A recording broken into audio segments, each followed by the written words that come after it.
بتائے گئے ہیں۔ غیر مسلموں کے تہوار رات کو ہوتے ہیں، جیسے عیسائیوں کے تہوار کرسمس آپ دیکھیں رات کو ہوتا ہے۔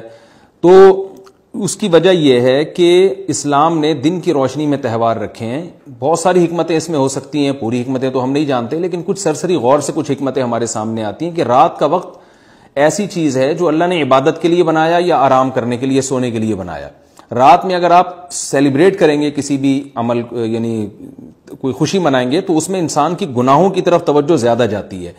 جیسے آپ دیکھیں کرسمس میں شرابیں پی جاتی ہیں، اور جو بھی غیر مسلموں کے تہوار ہیں اس میں بھی چراغاں ہوتا ہے رات کے وقت۔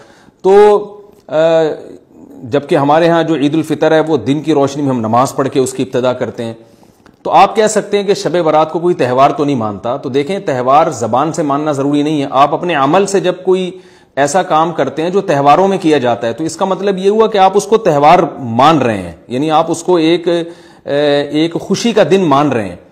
تو نہانا دھونا یا کھانے پکا کے لوگوں میں تقسیم کرنا یا خود کھانا، اور خاص طور پہ حلوہ یعنی میٹھا، یہ چیزیں تہواروں کے موقع پر ہوتی ہیں۔ جیسے ہم عید الفطر والے دن صبح سوئیاں بناتے ہیں، میٹھا بناتے ہیں، کھاتے ہیں، لوگوں کو کھلاتے ہیں، نہاتے ہیں، کپڑے۔